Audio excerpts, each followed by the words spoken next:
So I do. Yeah. I can see Bert and Gino and Kia on the screen. Yeah. Yeah. Greetings, guys. Oh, there's Mr. Gene. There's Gene. Hey, Gene. Hola. Hola. Oh, yo.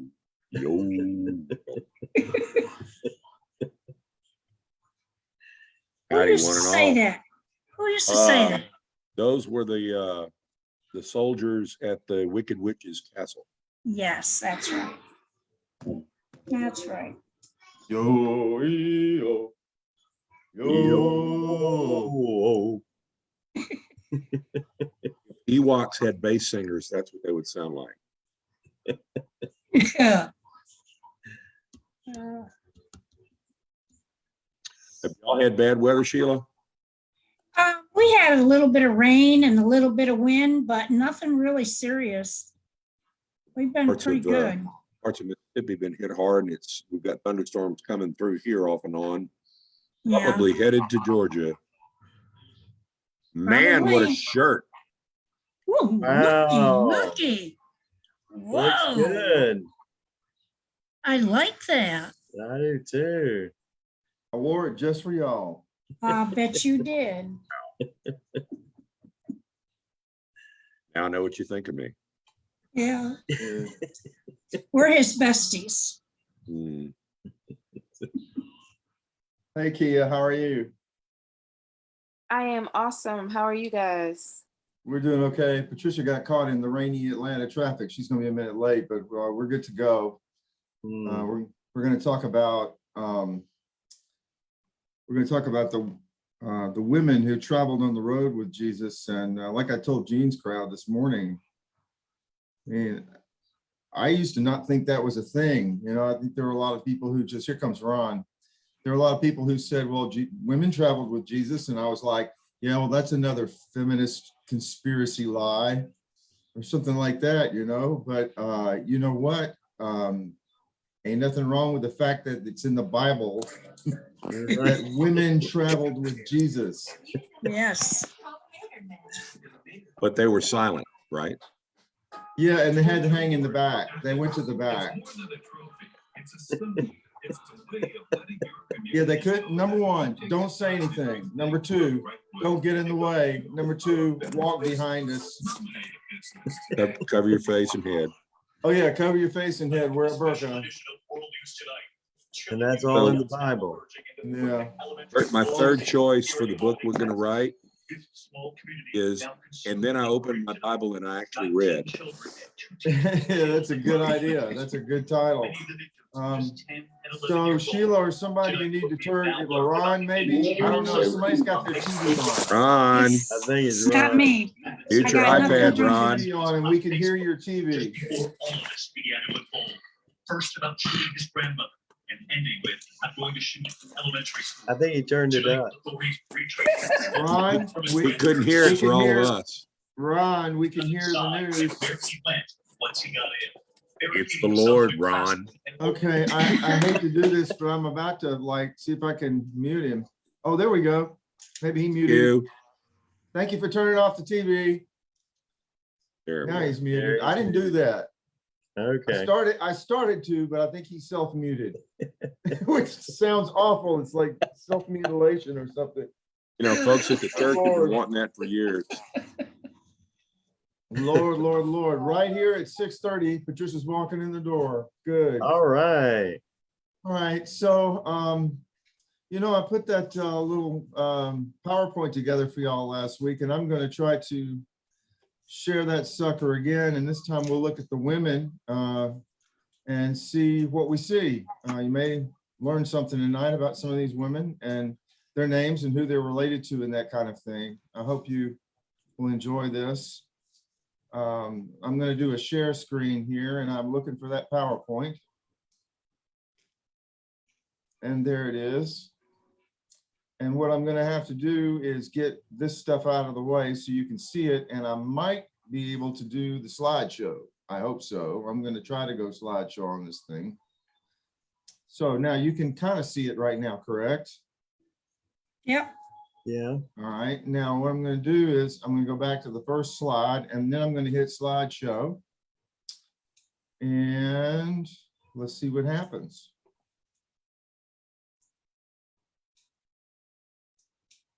No, not from the beginning, from current slide. All right, and I don't know where to put y'all, but I'm going to find a spot. Where can I put you so that all of you don't show maybe? Oh, you know what? I could minimize this, couldn't I? I could like go down like this so that I can just see the person who's talking, and I can slip it up here in the corner.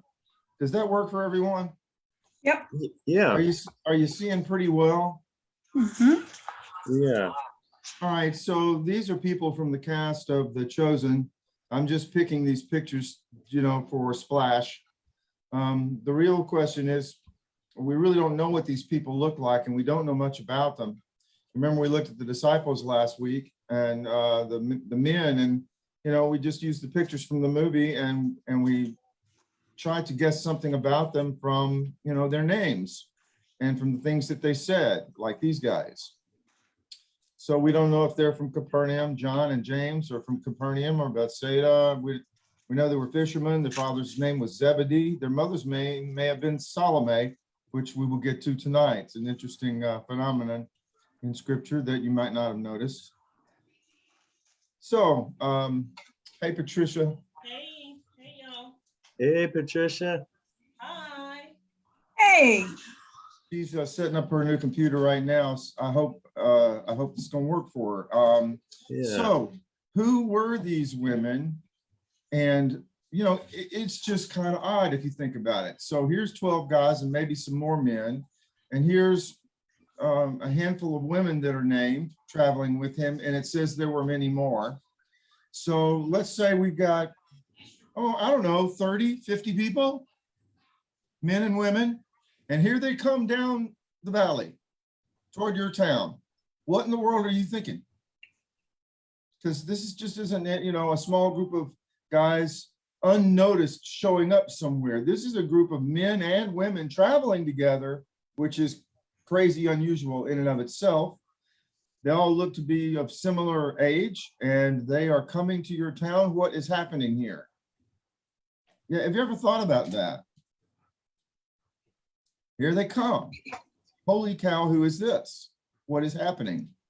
Who are these men and women traveling together? And then at night, you know, what did they do for sleeping arrangements if they were on the road and they were not staying in a town, and they you know, needed a place to kind of, maybe they found a cave or maybe a nice tree to sleep under up on a hillside? I mean, what did they do? Okay, women under this tree, men under this tree. That rock is the men's room and that rock is the ladies' room. I mean, you got, when you go camping, you got to designate stuff like that, right? I'm just fascinated by what was the protocol here. You know, who was making these decisions and making these arrangements for a rather large group of people going from town to town in Galilee. Have you ever thought about it that way before? That's a different picture, isn't it? Mm-hmm. Can you all see me in the upper left-hand corner or in some corner? Can you see my face? Yes. Yes. Okay, just wanted to make sure. All right, so let's do this next slide. Are y'all ready to roll? Let's go. All right, so the next slide. All right, so in Luke, if we didn't have Luke, we'd be in trouble. We wouldn't know any of this. And if we didn't have Luke 8, 1 through 3, we wouldn't know any of this. This all comes from one gospel. It comes from one chapter of that gospel, and it comes from the first 3 verses of that chapter 8. So this is all we got. These are the people who traveled with Jesus. It says, soon afterward, Jesus went through cities and villages, proclaiming and bringing the good news of the kingdom of God. The 12 were with him. We know who those 12 guys are. We just went over that, even though there's some blurring with some of those fellas. Seems like there are maybe like more like 14 or 15 names, but some of them may have 2 names. So the 12 were with him, as well as some women who had been cured of evil spirits and infirmities. Mary called the Magdalene. from whom 7 demons had gone out. I thought Jean, wasn't she a prostitute? I didn't know she was healed of 7 demons. Gino? He's muted. Oh, is he muted? Okay. So that's all that it says about Mary, is that she had 7 demons cast out of her. On the chosen, whoa, I got an echo. Yeah, on the chosen, she is crazy. You know, she's got some sort of mental illness. And then Jesus healed her, and suddenly she said, I was one way and now I'm different. That was her explanation. So from whom 7 demons were cast out. And then the second woman named is Joanna. And she's described as the wife of Herod's steward, Chuza. Now Herod is Herod Antipas. Herod Antipas is the one who beheaded John the Baptist. He's not Herod the Great during Jesus's birth. He's long dead. Herod Antipas made his capital in Sepphoris during Jesus's growing up years, and then moved it to Tiberias on the Sea of Galilee, not far from Capernaum, where Jesus made his new home. So you got Joanna is a follower of Jesus on the road traveling with him, while her husband apparently is in the palace in Tiberias serving Herod. Does that bring up some interesting ideas about espionage? I mean, wouldn't it be advantageous to Jesus and the disciples to have information on what Herod is saying, what Herod is thinking, you know, just for security purposes? It's almost like having someone on the inside for Joanna to be married to Chuza, who's working intimately in the palace with Herod. Have you ever noticed that before? Joanna's husband is an insider at the palace. Get it? Right. So the next woman is Susanna. The only thing we know about Susanna is her name. But then note that it says specifically, and many other women, okay, who provided for them. Some ancient copies said him, meaning Jesus, but most say them, meaning Jesus and the disciples and the others, provided for them out of their resources. Now, the way I read that is that these 3 women and some of the other women were women of means, and they were also women of liberty. That is, that not only did they have money, which buys you a lot of freedom, but they were also able to travel freely without anybody telling them what to do. These were truly women ahead of their time. They hit the road with a bunch of men, and they paid for their meals and their lodging. The women paid for Jesus and the others to eat. It says, who provided for them out of their resources. So we're not talking about poor women, and we're not talking about second-class women. We're talking about, or slaves. We're talking about women who are for that day free, liberated, doing what they wanted to do, traveling on the road with men and paying for things. That's, I mean, by first century standards, maybe even by today's standards, that's pretty crazy. Imagine 20 women, 10 to 20 women traveling on the road with 10 to 20 or 30 men all together, going from city to city and town to town in Galilee and spending the night who knows where, and the women paying to make sure they had enough food or a place to stay. Boom, boom, one town after another. It's a road show, and they are going every step of the way with him. Were you aware of this? Was anyone aware of this? Patricia, seriously, you're saying you weren't aware of that. Can people, can you all hear Patricia? Hey, can y'all hear me? Barely. Yeah. Okay, you want to try this?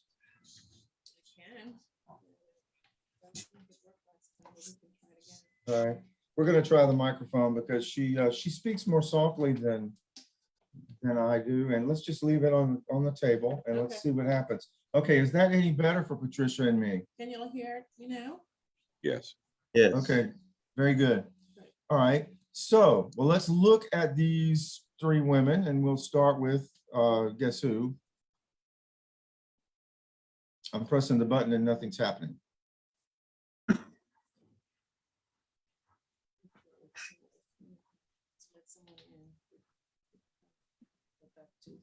I have to go back to what? Okay, I see what you're saying. All right. So again, just to reiterate, Jesus went through cities and villages.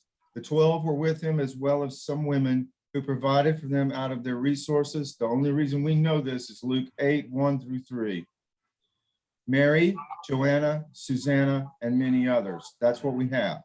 Now, let's look at Mary. Now, this is her name in Greek in your New Testament. And that says Mariam, as in Miriam, Mariam, ha, or he, the, that means the, and then it's Magdalene, Magdalene. All right. And in scripture, she is called Miriam or Maria, but more typically Mary Magdalene, but there's a the, Mary the Magdalene. I don't know why translations leave out the, unknown reasons there. Mary Magdalene's name occurs 11 times in scripture. That's a lot. That's more than most of the men. In fact, there aren't many, James, John, Andrew, Peter. I mean, like, she's right up there with them. Her name is mentioned 11 times, and she's one of the few people in the Bible who was having a conversation with Jesus in which he actually said her name to her face. That didn't happen very often either in scripture. So she is playing an important role in the early church.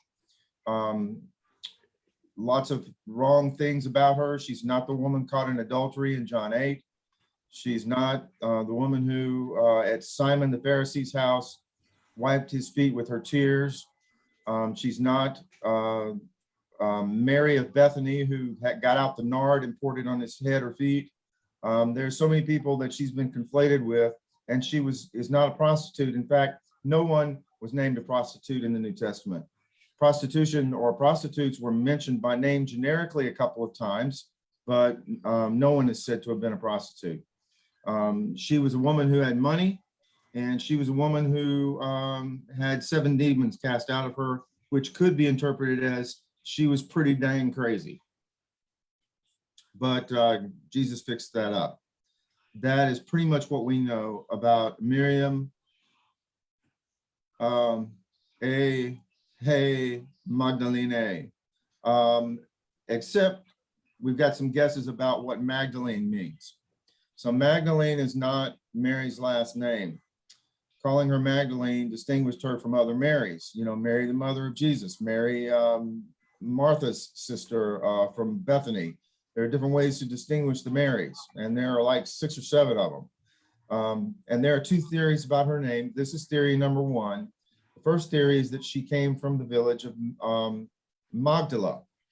The King James Version says in Matthew 15:39, and he sent away the multitude and took a ship and came to the coasts of Magdala. Problem: all of the ancient manuscripts of Matthew don't say Magdala. They say Magadan.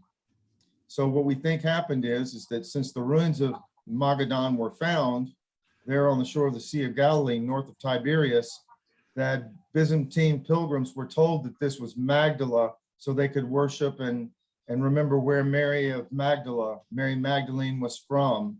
I think this was sort of one of those tourist hype things from tourists in the 5th and 6th century. And once that was established, the people who made the translation started changing Magadan to Magdala, including King James. Can you imagine? They changed the name of the city in the Bible because the Byzantine Christians decided they wanted to have a place to have worship. That sounds really loud. Somebody's got their mic on and they're yelling. Wow. Everybody okay? Okay. All right. So theory number 2, the name Magdala is a play on the Aramaic word Magdal, which means tower. So Jesus could have nicknamed her Mary the Tower. He called Simon the Rock. He called the Zebedee brothers the sons of thunder. Maybe she was a tower of spiritual strength. Maybe she was tall. Maybe both. We don't know. But I go with this. I think the chances of her being Mary the Tower are much greater than it being Mary of Magdala, because we've never found Magdala, and Magadan is not Magdala. But they will tell you it is when you go to Israel. I guarantee you, there's hotels named after her in that place now. So this is a woman who followed Jesus all the way. I mean, she was there. She was there at every step along the way, from his teaching, his travels, all the way to Jerusalem many times. And she was there at the cross, and she was there at the tomb when they buried him, and she was there the next morning when he rose. She's in the middle of all of this. But she has very few lines. Very few lines. But her name is very prominent. Now, this is Joanna. That's in Greek, Ioanna. And this is an actress from another film. This is not The Chosen. There's no Joanna in The Chosen, I don't think. And behind her, you can kind of see the first century city of Tiberias there in the watermark. And they would have lived there because Joanna's husband was Herod's steward, Chuza, and the palace there in Tiberias would have been where he worked. So we're thinking she's a city woman. We're thinking that she's wealthy and educated, and her husband works for the king. But it also, if you could look at it, like I said earlier, it'd be nice to have somebody in the palace if you're worried about security. What's Herod doing? What's he saying about John the Baptist? What's he saying about me? What's he saying about the neighboring towns? Could we, sort of get some intel, some advanced information if he's planning some sort of military action? It's like having a spy in the palace. That's just a guess, but it would be nice, right? But does Chuza approve of Joanna walking all over Galilee doing what she wants to do? Well, apparently he can't stop her, or he has her, she has his blessing, one or the other. Does Chuza even know that Joanna is a follower of Jesus? It'd be hard to hide, but women have hid secrets from men before. But how does she explain that she's gone for, weeks and months at a time? And what's she doing? Well, I mean, she could lie, or she could say, I'm a follower of Jesus and you're going to protect me. And you're going to give me information about Herod to protect Jesus, because he's the Son of God and we're not going to mess this thing up. So I think she was also a woman of means. She helped pay for Jesus's ministry. She traveled with him all over Galilee. She spent the night on the road. Can you imagine a wealthy city woman spending the night on the road? And I bet she was having a lot of fun. Camping was probably not her idea of what she wanted to do at her age. And we have Susanna. Susanna, we know nothing. I just picked this picture because here's Susanna and some other women. Maybe they're meeting Jesus for the first time. Maybe they're wondering who he is. Maybe they're impressed with what he said. I don't know. But I just pulled it off the internet. We don't know who she is. We don't know what she looked like. But we know that there were many others, because Luke says so in 8:3. So we're talking about many women, and we know the names of what? 3. We got Mary Magdalene, Mary the Tower. We got Joanna, wife of Chuza, who is Herod's steward. And we got Susanna, who's got money and time on her hands and free to do what she wants to do, but we know nothing else about her. We don't know where she's from or anything. Now, what can we add to this? What other women from elsewhere in the New Testament can we know about? And these are the only others. So we got 2 or 3 new names here. You have to decide. All right, so now it's crucifixion time. This is the last trip. Lots of women have traveled with Jesus over the weeks, months, maybe years, and now they are traveling down to Jerusalem, and this is his last trip. He's going to be crucified. So it says, when they put him on the cross, this is Matthew 27, 55 to 56, many women were also there looking on from a distance. They had followed Jesus from Galilee and had provided. I wish I knew what many meant. Is that 12 or 200? Yeah. I really don't know. Many women were also there looking on from a distance. They followed Jesus from Galilee and had provided for him. I assume we're talking about, of course, Susanna and Joanna and Mary Magdalene, because they were providing for him in the previous Luke 8:53, right? I mean, 8, 1 through 3. It says, among them were Mary Magdalene. We already got her, but here's another one, another Mary. Mary, the mother of James and Joseph. That's also translated, if you look over to the right, Joseph or Joseph, it's the same name. So the early church called him James the Younger to distinguish him from John's brother James, the Zebedees, right? Okay, so it's this is the mother of one of the disciples, and his name is James, and they call him James the Lesser. And Joseph, we don't know whether he was a disciple or not, but he's a brother of James. All right, that's woman number one. That's a Mary. Mary, the mother of James, one of the disciples. Number two, it says the mother of the sons of Zebedee. If you'll look at Mark, which one is that one in? Oh yeah, it's the same one. Mary, the mother of James and Joseph. And then it says the mother of the sons of Zebedee. Who are the sons of Zebedee? That's James and John. Their father's name's Zebedee. They're fishermen on the Sea of Galilee, partners with Peter and Simon. So their mother, okay, now get this. We don't have Zebedee coming anywhere and following anywhere, but Zebedee's wife, John and James's mother, is following Jesus around from Galilee. And she is in Jerusalem, and she's watching this stuff go down with the arrest, the cross, the whole thing. All right. The mother of the sons of Zebedee is there. Now watch what Mark does. And Mark is probably the oldest gospel. He doesn't say the mother of the sons of Zebedee. He gives a name. So let's look at Mark's, which is in places word for word. There were also women looking from a distance. Among them were Mary Magdalene and Mary, the mother of James the Younger, and of Joseph. That's the same thing as Joseph, and then comma, and Salome. Now, in Matthew, it's the mother of the sons of Zebedee. In Mark, it's Salome. So the question is that the same woman? And my answer to that is yes. So there really aren't three new names here. There are just two.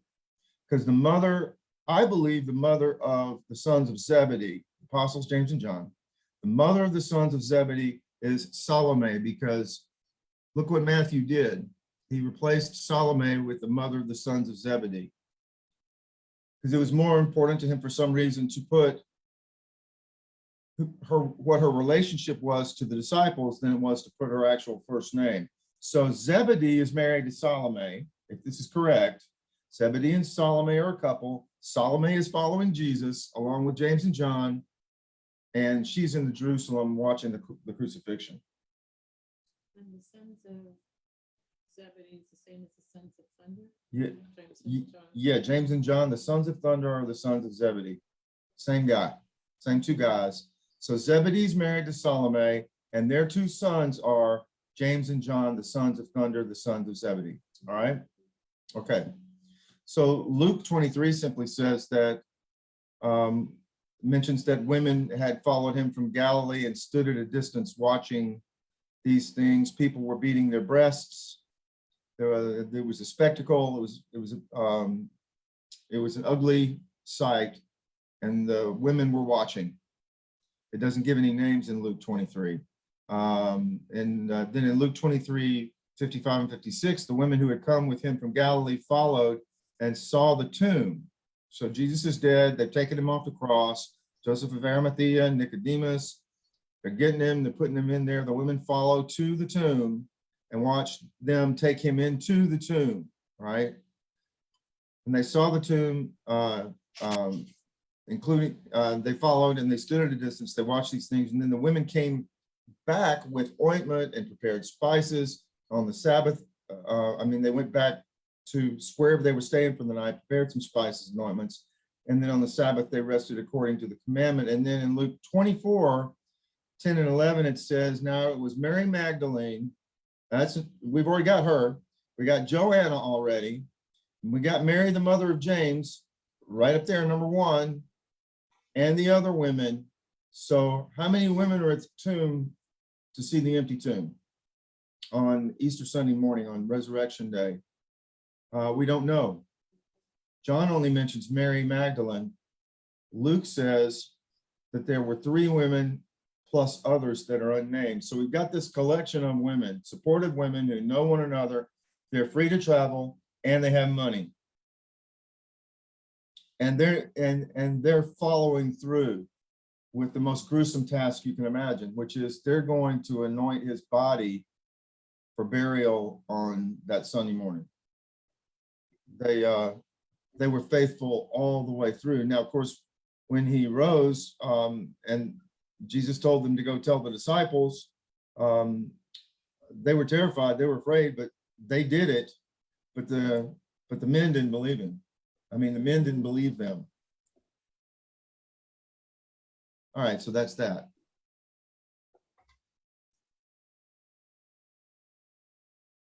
I'm going to pull Facebook back up just so I can see if there are comments. Pardon me. Hey, Catherine, it's good to see you. Hey, Bill. Bill came to worship with us on Sunday. It's good to see you, Bill. I haven't got y'all back up yet. All right, can y'all see me? Yeah. All right, that's good to know. That looks good.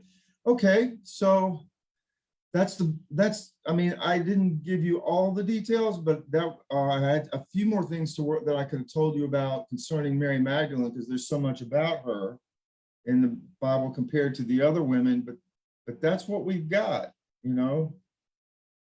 So Jesus's mother, Mary, is not included in any of that? No, not until the book of Acts. It says that in the book of Acts, in the first chapter, it says that the disciples were gathered, and Mary, the mother of Jesus, was gathered with them praying, along with many other women. So we're presuming that Mary has now joined this crowd. They've brought her in. Mary and Jesus's brothers and sisters struggled through his ministry to understand what he was doing sometimes. They even were worried that maybe he'd gone out of his mind. They were going to go try to restrain him and say, look, will you back off and quit doing this crazy stuff? This is ridiculous, but of course it didn't work. So there was a time when Mary, it says that John says, and I think it's John 7, I'm not sure, that Jesus's brothers didn't even believe in him. So after he rose from the dead and he appeared to them, you see things changed a little bit. So now we have Mary in with the women who've been traveling with him. And she's now a part of that worshiping group of people in Jerusalem that's mentioned in Acts. And now, was Mary at the cross? Yes, but she was not following him around Galilee, which is why I didn't include her. She did see him die. Wow, I think when I see the mother of James, doesn't Jesus have a brother named James? Yes, his oldest brother. That's But a different James. That's a different one. Okay. Right? Isn't that right, Gino? Yes. I leaped to that wrong conclusion early on too. And Bert, it wasn't there, in there one version of a Gospel of Mary out there? Oh yeah, there are a bunch of apocryphal books out there that you can get. There's even there's one called the Gospel of Susanna, I think. Yeah, the woman we don't know anything about. Somebody penned something in her name in the 5th or 6th or 7th century. I don't know what it says. I've never looked it up. I've not read that one. I know I've read the Mary one, and it's the mother of Jesus, Mary. But here again, she's late to the party. Yeah, I wish we had a Mary Magdalene gospel. Yes, we did, and a Judas gospel, and there are quite a number of gospels out there that are interesting. The The only one that I give some credence to in my own thinking is, I really think Thomas was Yeah. pretty early, and it has a lot of sayings of Jesus that sound pretty similar. Maybe not word for word, but very similar to other sayings that he said in Matthew and Mark and other Gospels. They're the ones that are in our Bible. So Thomas has a sort of a special place for me, especially since it may have been written as early as the other Gospels. It's sort of a gospel of sayings, though. It doesn't tell you what Jesus did. It just tells you things he said or questions that they asked and how he replied. And it's not very long. I think it's only like 111 verses. Mhm. It's like a chapter, so a long chapter. So you can read the Gospel of Thomas in English simply by Googling it. There are many translations. By the way, in the annals of really bad preaching and Bible interpretation, 35 or so years ago, I heard a person conflate the woman at the well with Mary Magdalene. Hmm. And of course, the prostitute hypothesis came out real quick. I haven't heard that one before. Yeah, it was all I could do not to walk out, but our choir was singing that night. And I thought that might be bad form. The Greek Orthodox call her Fotini. They say her name was Fotini, the woman at the well. Mhm. And the church that they built over the Orthodox built over the Jacob's Well, which is in Nablus today, the West Bank. It's named after her, Fotini, Saint Fotini, with a PH, Fotini. Hmm. We do not know her name from scripture. I can't remember the Pope's name, but I did some research on how all these women got conflated, and it gave the name of the Pope and everything. I found a great resource. It might have been the NET Bible, or it might have been something else, but this Pope, in one of his sermons that got published, conflated a bunch of women just to simplify things for people. So suddenly Mary Magdalene is the woman caught in adultery. She's the woman who let down her hair at Simon the Pharisee's house. She's Mary of Bethany, and he conflated like 4 or 5 women into one woman and called them all Mary Magdalene. And I'm thinking, what was he drinking? At least he didn't make it the mother of Jesus too.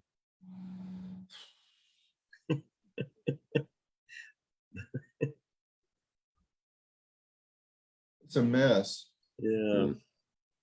There's no doubt that the men take a leading apostleship role. So it's traditional in that sense that a rabbi calls men to tutelage, typically, but and so you do have 12 men. But the Gospels show us a Jesus who allows Mary to sit at his feet, Mary of Bethany. Martha complains she's not helping, and it says literally she was sitting at his feet listening. So sitting at his feet is not just meaning on the floor next to his feet. That is a metaphor for being a disciple. Who do you study with? Well, I sit at the feet of Gamaliel. Yeah. Well, she sits at the feet of Jesus, wherever he happens to be, because she's his disciple. She's learning, she's studying with him. And then all these women on the road, devoted, courageous, bold, free, endowed. They have got resources. They got information, whatever they got, it belongs to Jesus. They've given their lives to him. They travel with him all the way to the end to watch him die, and they still don't leave. They watch him be put in the tomb, and they still don't leave. They're not going to leave until he's buried with respect. They're going to put him in the ground. These women, I'm telling you, this is a story. I mean, we may not know much about them individually, and we may not have many names, but most people don't realize how free and how courageous these women were to do what they did day in and day out, traveling on the road like this. And this was not necessarily a safe thing to be doing. They really had to trust Jesus, and they really had to trust those disciples with their safety. They're on the road every day.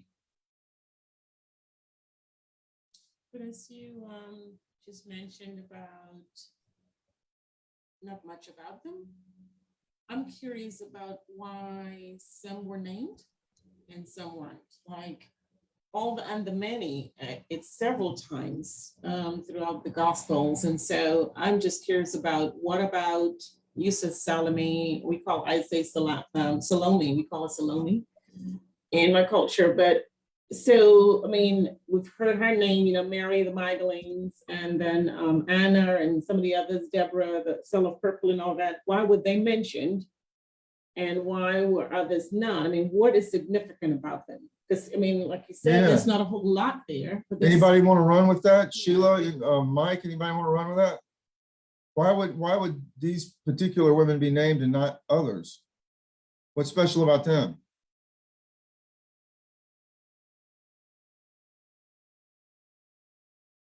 Any thoughts? Maybe because Gino, you are muted. Sorry. Makes me wonder in the oral tradition what they knew. They felt like they didn't have to say. You right at you, Sheila. You're coming up next. Yeah, it may have been that when the Gospels were written after 70 AD, that in the oral traditions of the people who were still alive and who had memory of these events, these were the women whose names they remembered. And which brings up the question is, what gave them the prominence enough that people remembered their names and not the others? Sheila, go ahead. well, that was kind of what I was going with. Maybe they were with him more and they talked more with him and to other people. So their names were more out there than all the others. So, I mean, it's the same thing as what Gino said. This is just the way the gospel wrote it. Yeah, and as you know, there were more prominent male disciples amongst the 12 too. We don't know very much about about half of them, but half of them there's quite a bit about, and 4 of them there's even more about, and 3, and then there's 1, Peter. My gosh, we know way more about him. He has way more lines than anybody else. Well, Yeah. why does he have way more lines? Because he took the leadership role. But they might have been more boisterous too. They might have been leaders. They may have been the women who took charge.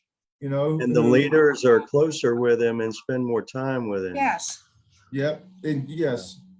So I'm thinking that Mary Magdalene and Joanna and Susanna were, and then Salome to some degree, I suppose, although she's not mentioned until the crucifixion. But the 3 who were on the road that are mentioned by name, Salome and Joanna and Mary Magdalene, I'm thinking, well, there's your James and John and Peter of the women group. Mm-hmm. They're your 3 top leaders amongst the women. Or they could have been also, I mean, they didn't mention much about, them being married or have, with their husbands. It could be who their husbands are too, because as I'm thinking. Can't hear. Is this better? Yeah. Okay. So I'm wondering too, if it could be because of their husbands, like if they were prominent, then people would know. So I'm thinking about the Obamas. Michelle's name because of Barack, perhaps. You might know Melania's name because of Trump, and so on and so on. Barbara Bush, because of their husbands, not that they were prominent, they became that automatically because of their role and their place. And so I wondered too, if it could be because of that, or they were just leaders in the church who would know certain people's names and not others. Well, one thing we got to back off from is calling it the church, because there wasn't one. Yeah. Yeah. I hear you.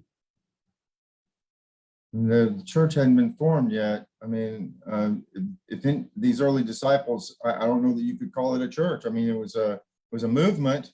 These were followers of a rabbi, Later they were called the Way, and later they were called Christians, and then they talked about the church. But this is before all that, and it's also funny, Patricia, because what you're saying makes sense. If a man is famous, then his wife gets famous because of his name.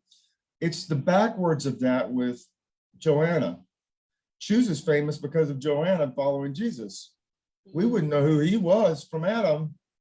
We only know his name. We don't know anything about him. The only reason he's in the Bible is because Joanna's married to him, and she's the one who's funding Jesus's ministry and traveling everywhere with him. So from the church's standpoint today, it's Joanna who's the famous one, and Chuza just happens to be her husband. Now, is Mary Magdalene married? It doesn't say. Is Joanna married? Susanna married? It doesn't say. We know nothing about her. But I think the thing that makes these women extraordinary is not whether they're married or not, except for the case of Joanna, which is interesting with the Chuza thing. But it's that they were remembered by name in the Gospels.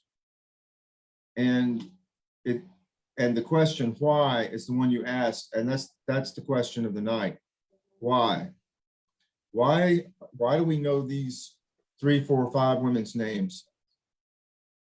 If there were many women, and we don't know what many means, but if there were many women, what was it about them? I think that our guesses so far are pretty good ones. There was something about them that made them leaders. They were take charge people, and maybe they also got to that position because they followed Jesus the longest. They knew him the best.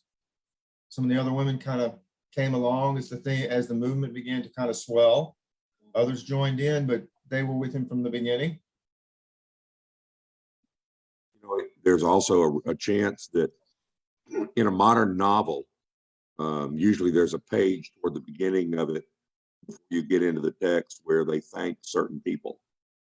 Yeah. If these were their sponsors, their supporters, their muses, this may be the ancient version of that, because we do get the book of Acts about the establishing of the church, but we don't get the backstory of how we got the books, how the editing worked, how things got included in or out. And it may be that first few decades after the church is established, they fall into the mix of everybody else and get lost in antiquity. Yeah, and you're reminding me of another Bible story, Gino, because there was this centurion at Capernaum who had a servant or a slave who was ill that he loved, and he was worried, and he said, well, I got to get Jesus here. Yeah. And then he thought better of it, and he said, no, don't go in there. It will hurt your reputation. I'm a Roman. I'm a boss. I tell people what to do. They're going to think that, I forced you to do it. I don't want you to compromise anything. Just say the word, healing from here. It'll be fine. And the people had said of him that he was, a God-fearer, that he respected the Hebrew people, and that he even built their synagogue. Build the synagogue, yeah. So here's another backstory to some of that. A few years ago, when they were trying to build, I think it was a parking lot or a building at a prison near Megiddo. Get this, a prison near Megiddo. They stumbled across some mosaics. So here come the archaeologists to a prison next to Megiddo, which is the Armageddon, right? Not knowing what was going on here. That's just crazy. But they began to clean it up, and now it's an archaeological site. And on the floor, there was a mosaic that honored the centurion who paid the money for the mosaic. His actual name was on the floor that he paid for. So you have a point, Gino. I mean, when you name somebody in a historical narrative or a novel that you wrote as being a supporter of yours, that's significant. So there's something about Joanna and Susanna and Mary Magdalene. They somehow were seen as having contributed more, and thus their names are mentioned. Paul does it. Yeah, but you Oh, also yeah. know, oh, I'm sorry, go ahead. No, go ahead, Sheila, sorry. I was going to say, when we think back, we think about Esther. Esther was quite out there. She was not afraid to say and speak up what was on her mind. And maybe these women, learned something. Who knows? Yeah, I well, mean, they weren't afraid. Yeah, they got free. Right. And they acted free, and they provided leadership, and they stood up, and they weren't afraid, and they followed him, and they hit the road. I mean, they risked everything. They risked their reputations, they risked their lives. They were on the road. Becky Martino has asked, could one of these women be Jesus's wife? And I suppose anything's possible, but I think everybody knows that there's nothing in the Bible about Jesus ever being married. Right. The only disciple I think whose wife is mentioned is Peter's. And we don't know her name. Yeah, but weren't they married before they started following Jesus? Yeah, I mean, normally when people get married, and they settle down and start having kids and that kind of thing, that would have been a difficult thing to do with Jesus's ministry because it was itinerant. He was traveling constantly. He was in danger constantly. So not exactly the best situation. Now, Peter's wife, so far as we know, didn't travel around Galilee with them. But after Jesus died and rose, she did travel with her husband on the road to share the gospel, moving up into Syria and Asia Minor. That's in the book of Acts. She traveled with him on his missionary journeys. Paul was never married. And Paul was great. He was like, I recommend you not get married too, because Jesus probably come back any day. But he said, if y'all just burning with love for one another, go ahead and get married. It's better to get married than to be burning all the time. I mean, he literally said that in a letter. We think that these Burning in love. Paul was a human being. Lord Almighty, I feel the temperature rising. Amen. Higher and higher. Burning through to my soul. I don't know that sounds, but I know I've heard that scripture all my life growing up. They would preach it to the young people all the time. Hunka burning love. And they don't Yes, realize you that, just don't know. preaching that is throwing gas on a fire.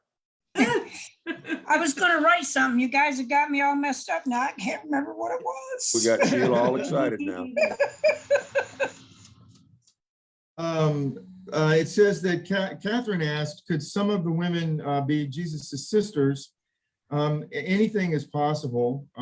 It is mentioned that Jesus has sisters, and that they visited with him once or twice in scripture in Capernaum, but it doesn't say they're following him. His brothers are said not to have believed in him. So I think it's doubtful that any of his sisters were traveling with him. I mean, can you imagine that? Had one professor in seminary, Bert, we were having a similar conversation one day, and he grew up Buddhist, converted to Christianity, taught himself German, went to the University of Tübingen and got his PhD. Remarkable story. But somebody wanted to know in class one day, why did Jesus not marry?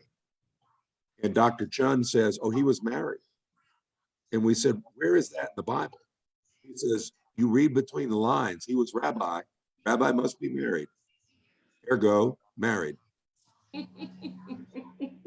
Okay. Oh, Lord. Well, And I then, think he of course, consulted Dan Brown in the Da Vinci Code. And yeah, anyway, must have.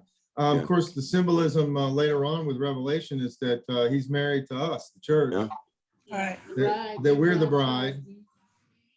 So in that sense, yeah, he's married. Mhm. Okay, interesting about the rabbi thing, though. Yeah, I thought so too. I didn't know that rabbis had to be married.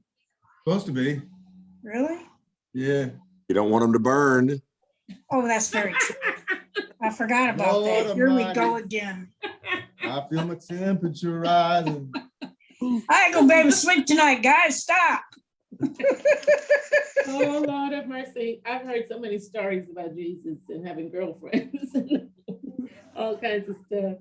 Yeah, People will come up with. Yeah, remember that what you see on TV is 99% bogus, and they're just trying to sell toothpaste during this commercial break. So they'll say anything to get on TV. And I know have met some of these charlatans personally. I can give you their names, but I'm not going to. And they just out and out lie to get ratings. Whatever they can say. We found the tomb of Jesus, and his bones were in it. Yeah. Okay. Little detail.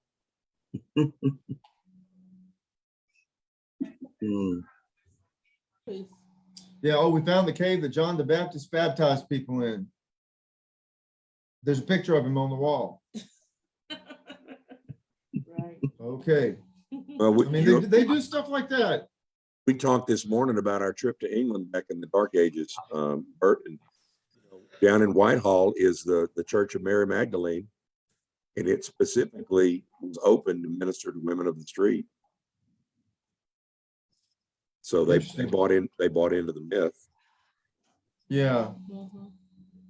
Yeah, and I doubt the priests who work there or the nuns who work there are going to disclaim that Mary Magdalene was a prostitute when their entire ministry is to prostitutes. I mean, they need their own patron saint, I guess. So they're not going to correct that. They might not even know. I mean, a better use would be to have her the patron saint of a sanitarium somewhere. Yeah, sanitarium would be fine. Yeah, for people who are having mental problems. She had a mental problem. Probably. Mary Magdalene of Whitfield. Yeah.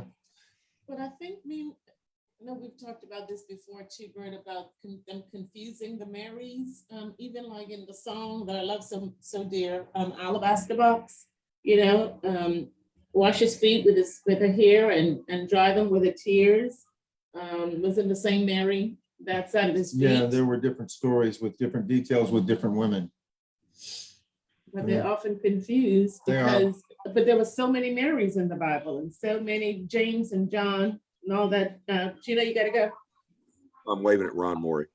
Oh, okay. Hey, Ron. Ron, what do you have to add? What do you have to say about all the women of the Bible? Put your fingers in your ears. He's going to yell. My wife is watching the news on TV, and you said the noise bothered you, so I corrected it, boss. Whoops. Loretta, Since you corrected me about the Eagles, I got sucked into that, Bert. Yeah, I know. People have been putting baloney about like that on the internet forever. You can't believe it. You got to check things, man. It's like just ridiculous. They put this thing out about eagles die when they're 30 or 40 years old because their bills begin to curl and their talons aren't sharp and their feathers get worn and they can't fly anymore. And the only way for them, they have to make a choice to either die in the snow or to fly up to a mountaintop and tear their own beak off and tear their own talons off and tear their own feathers out and wait for them on that mountaintop to all grow back brand new and live another 30 years. Helen, I believed it. Can you believe that? Yeah. Well, I mean, it makes a good parable of sometimes you have to go through the pain of shedding your past. Sure. So that's the Phoenix, it's the like Phoenix Eagles. It's like the phoenix rising from its own ashes, Right. That's right. Same way we're gonna rise. It's a good parable. I heard the other day, Abraham Lincoln said, "Don't believe everything you read on the internet." Well, that's why I shared it with Bert. That's just like this Bible study, I just keeping you guys straight. Or Mostly. somebody's got to do it. We need someone to do that, Ron. Yeah, it Right. won't work, but we're really glad you're trying. And Kia's being awful quiet this evening. Hey, Kia, what are you thinking about all this? You down there somewhere? I am here. Hey, the radio voice is back. Yeah. I just find it interesting that to just hear about women being there with Jesus during this time, during the walk and stuff. Because I didn't know that it was there. It makes you feel good, doesn't it? I mean, it makes me feel good. It makes me feel really good, to know that all those women were out there and they were risking it and they were huffing it like the guys and they were paying for things and they had ideas and they were talking to people and, they were out there, and every day they were there. And you know what? They get zero credit. Almost everybody I tell this to says, where's that in the Bible? And I always say, well, first you got to look at Luke 8, 1-3. Don't ever forget Luke 8, 1-3. Without that, we wouldn't have known. Yeah, I mean, I think women have always been insignificant. Well, in today's world, well, not always. I'm trying to get in. Oh, it's really. Yeah, I mean, people would want us to believe that we are insignificant, but I think that proves too right there how significant we are. We've always had a place, even though in certain cultures like mine, where men are dominant in society, in the home, in the church, in government, men are in charge, and there's no question about it. It's the way how it's set up. We have a very hierarchical system, and we were taught that. For those of you who don't know, she's talking about the Bahamas. She's from the Bahamas. Yeah. She was born in Nassau. And Renee, whose name you may see down there, if you are on the Zoom, that's her sister. Yeah. Hey, Renee. So, yeah, but women have always played a very significant role in government, in the home, in the church. And so without the women, the men would not survive where I'm from, even though the men gets the credit, if that makes sense, like they're the dominant one. But it's good to know too, that these women were with Jesus. I think it's a great example, and they paid their own way and paid the men's way. So, You know what? I mean, that's huge. come on, people, let's think about that for a minute. We've got an entourage of women. 3 of them are named: Maria Magdalene, Joanna, Susanna. We don't know a great deal about them, but we know this: they and a bunch of other women, many other women, are on the road with Jesus every day in Galilee throughout his ministry. They are on the road. They are walking those dusty trails. They are using their money to make sure those guys have something to eat and a place to stay. They are talking to people. They are traveling. They're part of the group. Can you imagine a group of, 15 to 30 women and 20 to 40 or 50 men coming down the mountainside toward your town? I mean, that's not a few strange travelers. That's not a couple of fellas on the road.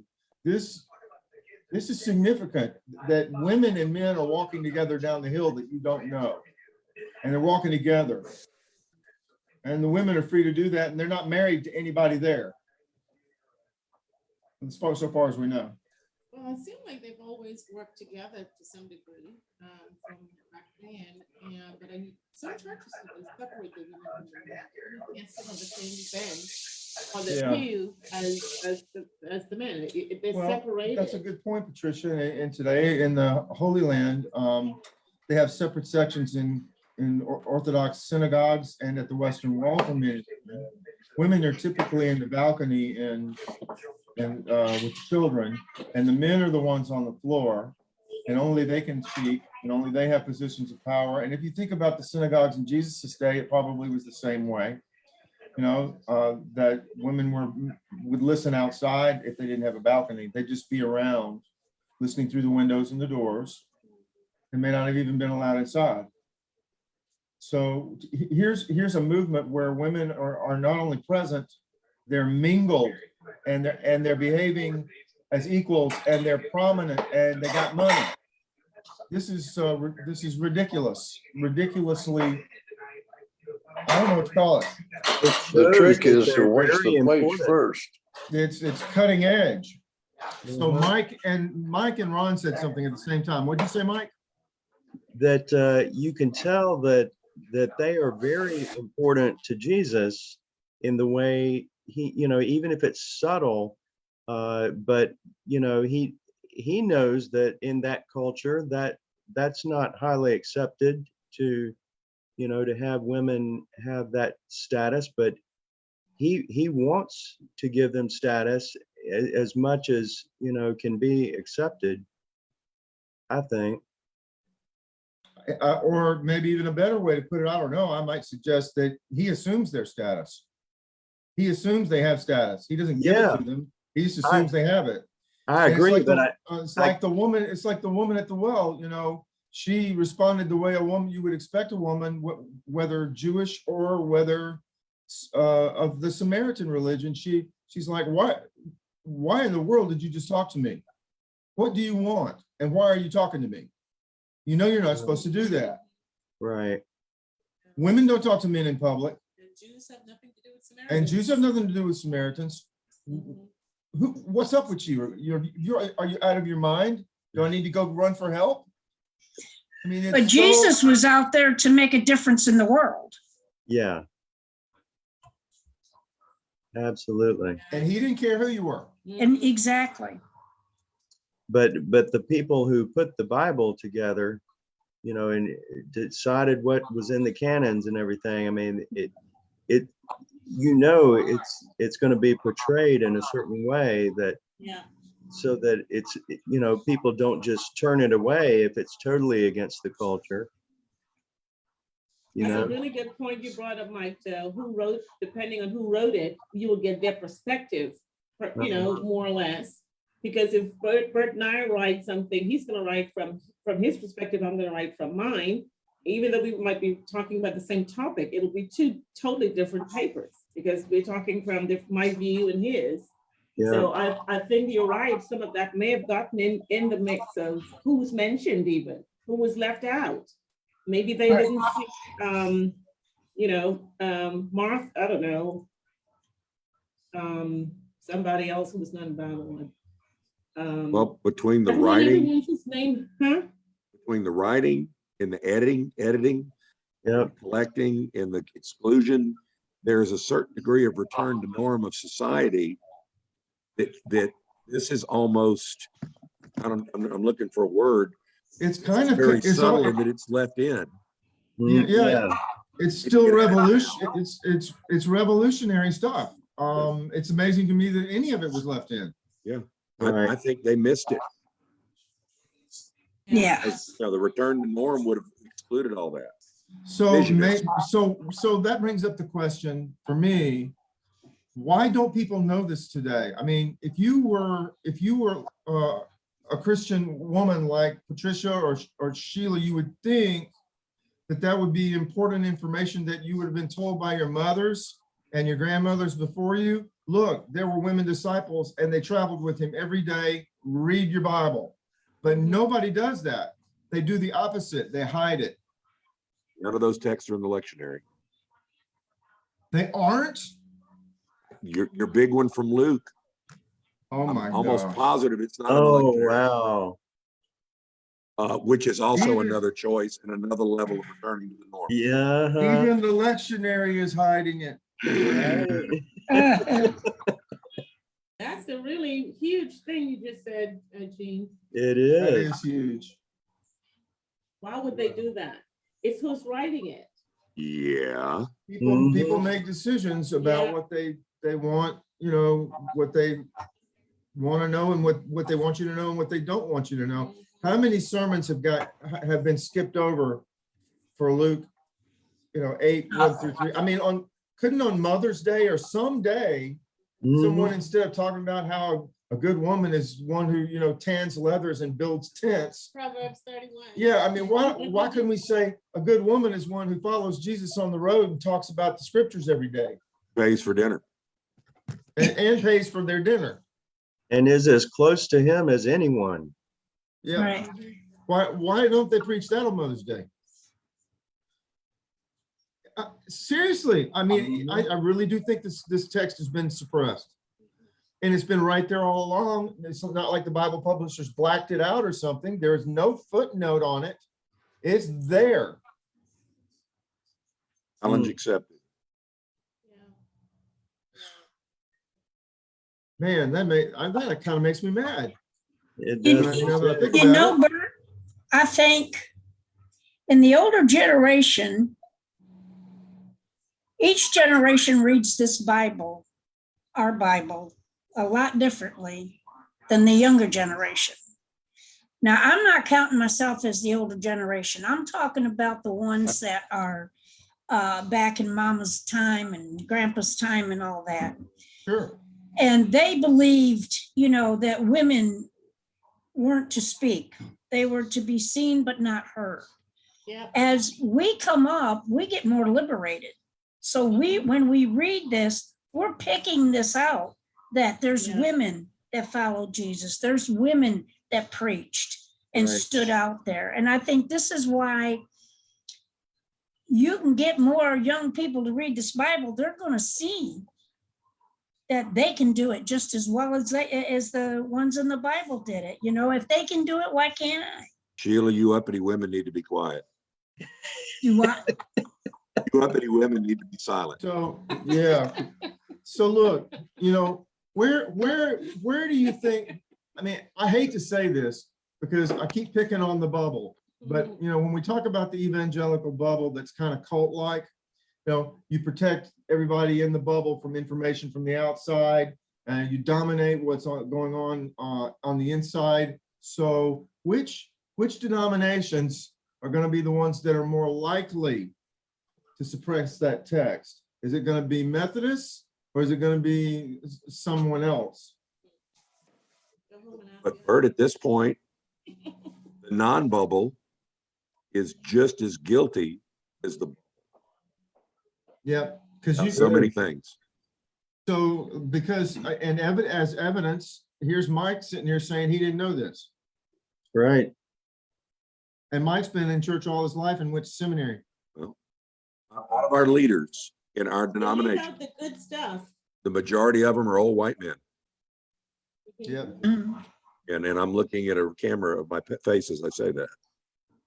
Yeah, there's some old white men on this page for sure, and two of them have hair.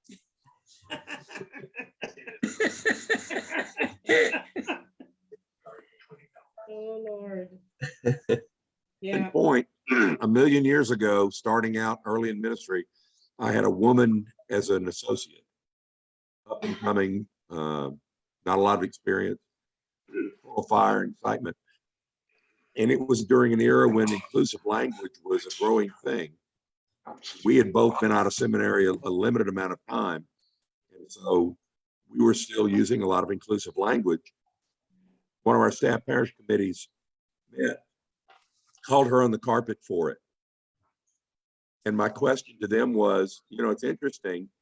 You've never made one comment about me using the same language. Mm-hmm.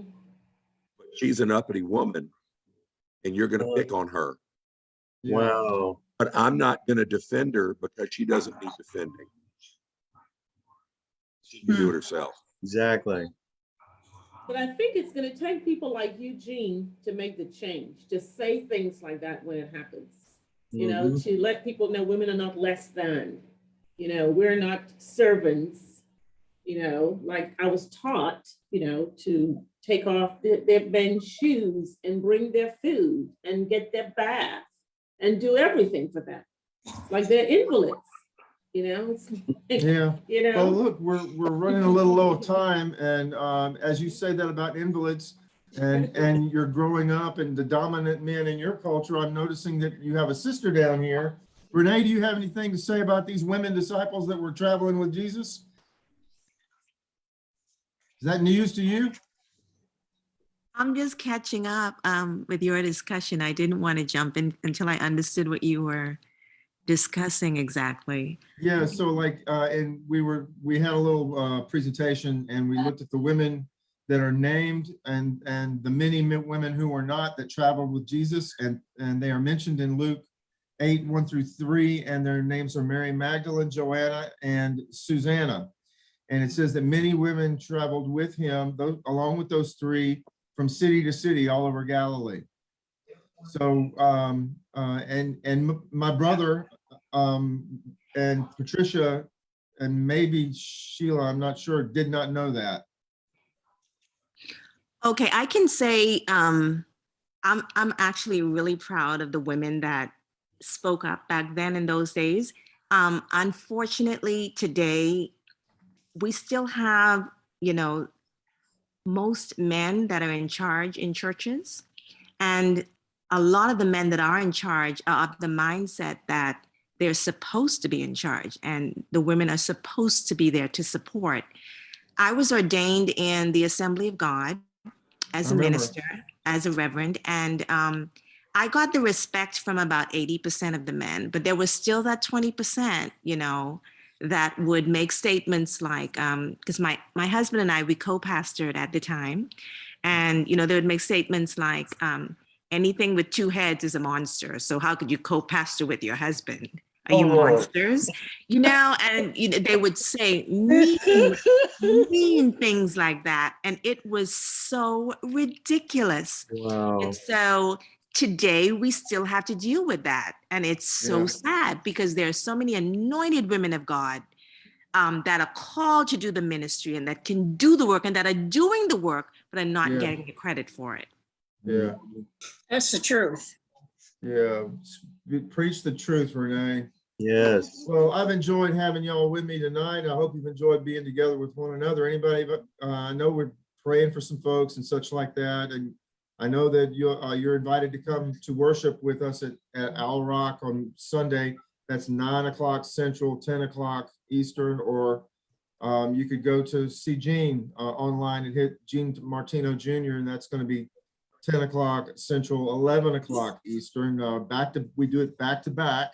And many of you I know are already joining us for that, but you're welcome to. And thank you for being a great panel tonight. And thanks for Catherine and Ben and Becky and Bill and everybody else who's been over on the chat over here. And let's pray for the victims of the shooting yesterday. Yeah, pray the victims of the shooting yesterday. And Yeah. Oh, I've got a new friend too to pray for online. His name is Emery. We're adding him to our prayer list. He's pretty sick right now, and John's pretty sick, and Ann is going into hospice. My dad's probably going into hospice. So we're gonna, if you will, just continue to pray for that. Mike, have you heard anything about that today? My understanding, it's in place. They're there Are available they coming? to help now. Yeah. Okay, I'll check with them. I'll check with them tomorrow. I hope that's going okay. my Yeah, I prayers are think with you. Yeah. Yeah, that's home care. Yeah. The caregivers are much happier with Yeah. the situation now. I bet they are. Yeah. I need travel prayers. We're heading out to Pineville Okay. Friday morning for a wedding. Okay. You gonna do any? Where is this? Pineville, near What- Alexandra. That's Louisiana. Yes, yeah. Are you gonna Yeah. do any? Are you gonna do any herping while you're over there? Going to do any what? Herping. I don't think so. She doesn't know what it is, but she I mean, doesn't you know what it know, is, but she's probably not gonna do it. I probably won't, no. You know, it's hunting for snakes and turtles and No. lizards. Herping. No snakes, no. She finally touched one, but she hadn't held one yet. Yeah, we go herping. Yeah, we go herping That's our when we newfound can. hobby. It's one of our new hobbies. Well, I'll Yeah. say one thing, Patricia, you were very brave touching a snake. I know, you need to watch the video. It took me a while. It took me a long time. Look, I'm making her disappear. That background. You wish you could do that, right? That is hilarious. I'm right here. It's great. It's great to Oh. see everybody. And Shalom, y'all, don't burn. yeah, shalom, man. Yeah, it's better to get married than to burn. So that's we just leave you Amen. with those Lord wise Almighty. words. Y'all have a blessed evening. Take care. Good to see You you. too, too. love You y'all. too. Bye, Bye. Becky. All Good right. night. Renee, good to see you. Yes, good night. Everybody. Stop. I can make her go away. I can make her go away.